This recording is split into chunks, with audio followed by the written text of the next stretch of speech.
Hi everyone, this is Ahmad. Welcome to the Power Tutorials. In today's video, we are going to learn how can we create a gradient background, a dynamic gradient background like this, that with ever-changing colors using the HTML text control and the timer. So let's get started.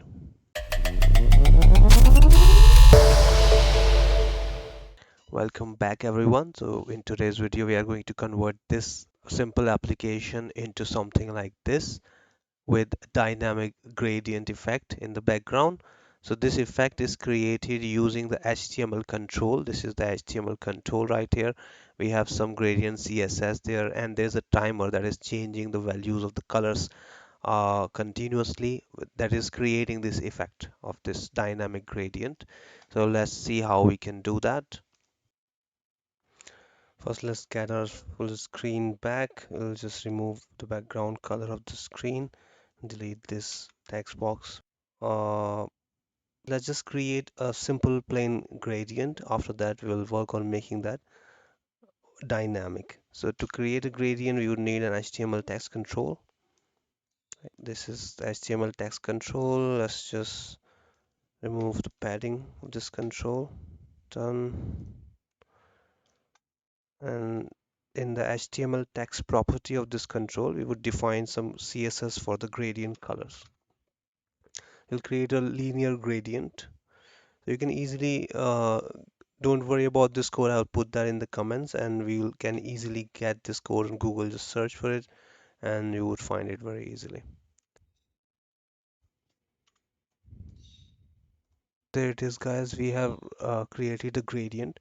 Now, if you look at this padding, this defines the height of the gradient. Now this background is what defines the color actually.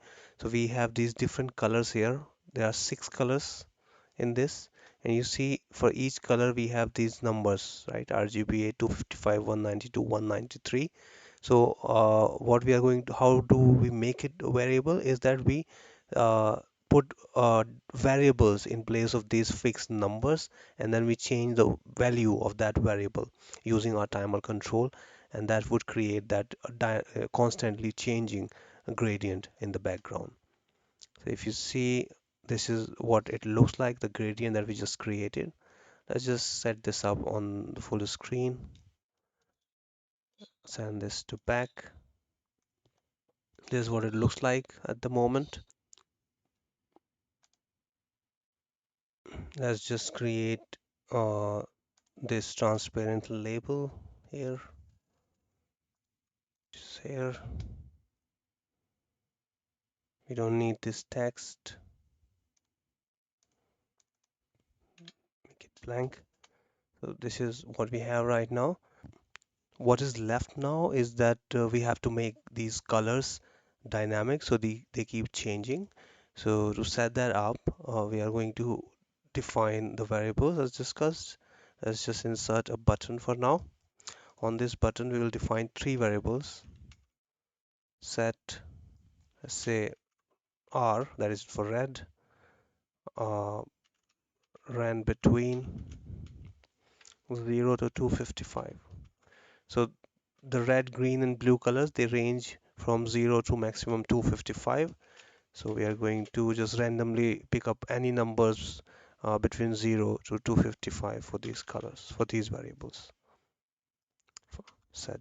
So we have the 3 variables R, G, and B for the red, green, and blue. Now let's go to our HTML text controls, HTML text property, and instead of these fixed numbers, we are going to link these with our newly defined R, G, and B variables. So to do that, we would have to, let's replace this 255 with R, replace this 192 with G, and this with B. That's. After that, we have this. You can see in the background the colors are changing while I'm updating this. So let's just put that for all of these colors. So I'm just using three variables and I'm going changing their positions in red, green, and blue. So here the red is red, here the green becomes the red part, and so on. So I'm just shuffling these variables. So I will create six colors from using just three variables. So all done. I have replaced the fixed red, green, and blue values with the three variables that we created. And I have placed them randomly among the three positions in all these colors, so we can generate different colors using the same three variables. This is it. I would put in this CSS code as well in the comments so you can use it. Uh, Now let's check if you see. So every time the variable changes, the color or gradient is changing. So now we just have to put in the timer that will keep updating these variables continuously, and this gradient would keep on changing continuously. So let's just insert a timer control. Here we have a timer control, and in the properties, turn the repeat on. It should be on auto repeat and it should be on auto start on, and reduce the time to a very small number, let's say 50 milliseconds only. Okay. Now on the on timer end property of this timer, we would change those three variables. We'll keep on changing them. So if the value of the variable r, if it is smaller than 255, in that case, increase the variable r by 1. R is equals to, set r as r plus 1. If it is not smaller than 255, it is greater than 255, then set r equals to 0. So set it back to 0, right? So that's it. Our r is changing. Now we would have to do the same for the blue. So let's just copy the same thing and do the same for the blue and the green. So if G is smaller than 255, then increase G by 1. If it is not smaller than 255, then set back to 0.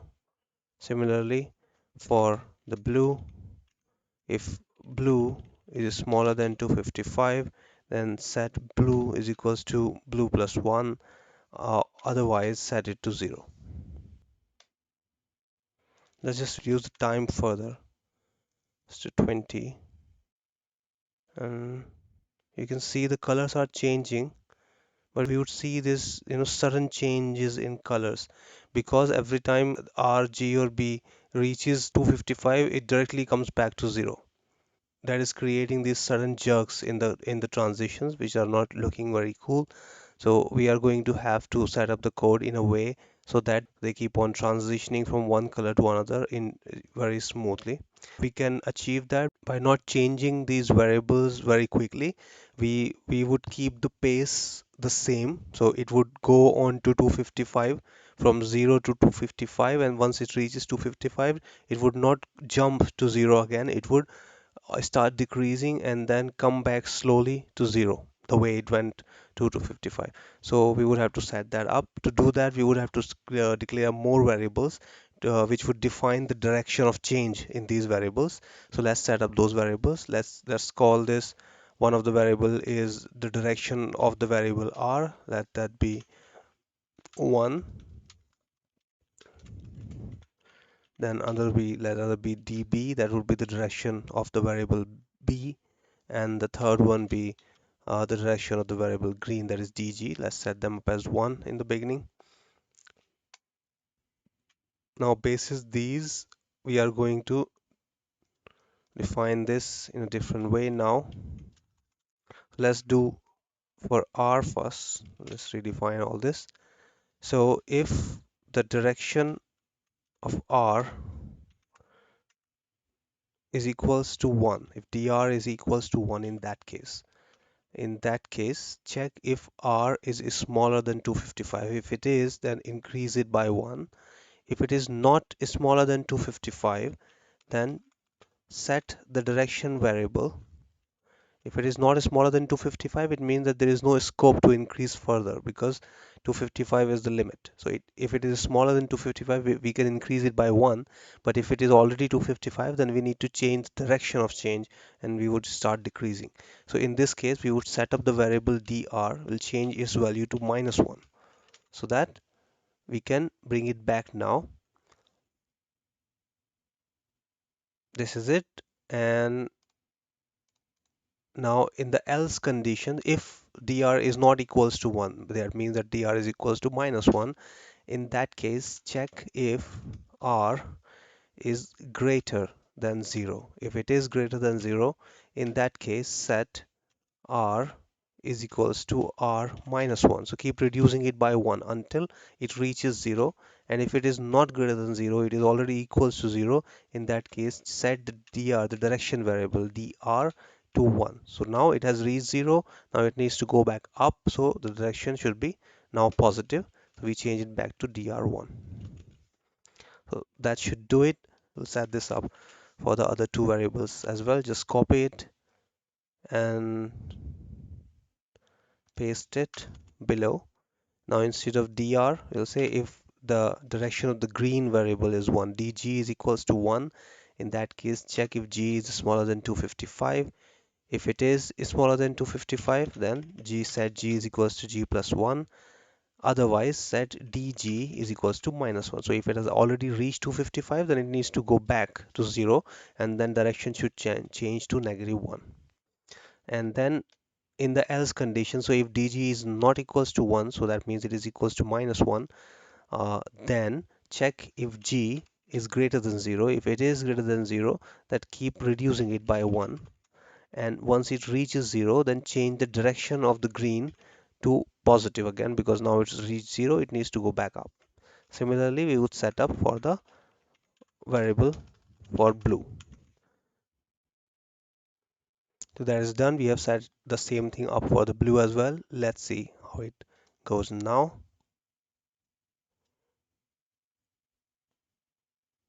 So now there would not be any sudden jerks in the transition. It would keep on going smoothly because we are increasing all the variables from 0 to 255, and once it reaches 255, it starts reducing by 1 and it comes back to 0. So it keeps on moving like that instead of getting any sudden jerks. So as you can see, we have achieved the dynamic gradient.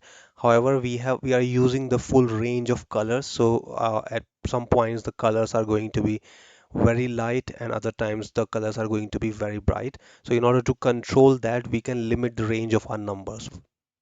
So instead of varying these RGB variables from the full range, that is 0 to 255, we can limit that range to get our colors in a particular range.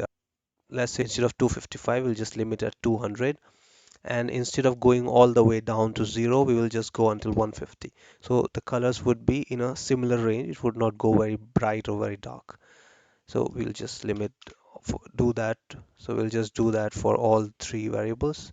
We'll limit them between 150 to 200. You can do it according to your requirement. It's totally up to us.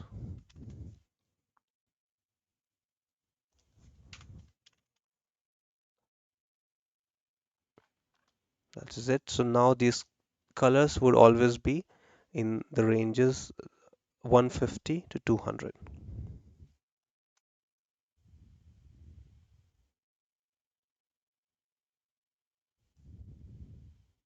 So now you'll notice the colors would not go very bright or very dark. They would uh, stay in the middle range. Okay, other than that, now we can just hide these. We don't need to show this timer. So the visible property of the timer, let's make it false, so it's not visible to anyone. Other than that, this button, we need to put this on start. So every time the app starts, this variable are defined in the beginning, and then our timer would take this on start of the application, and then we can delete this. Now let's match these colors with the ongoing colors. So they are fixed as black while all the other colors are changing. So let's just make them dynamic as well. We'll change the color property. So right now it is black, that is 000. So we'll change it to red, R, G, and B. Let's make it a little darker than the colors are. So let's say we will just make them a little darker. So we'll subtract 50 from each variable. That would make the color a little darker than the background, so the text is visible. Just copy this and do the same with the color properties of these headers as well,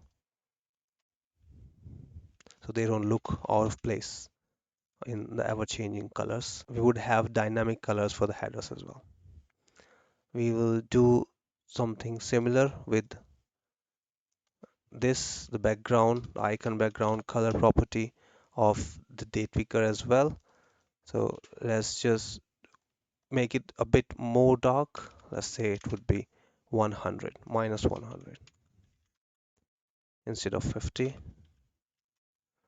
So you can set that up according to what you need. And let's change the fill property of this button as well to the same color. And this is it, guys. You can see now even the headers and the buttons are changing to match the gradient background, the dynamic gradient background.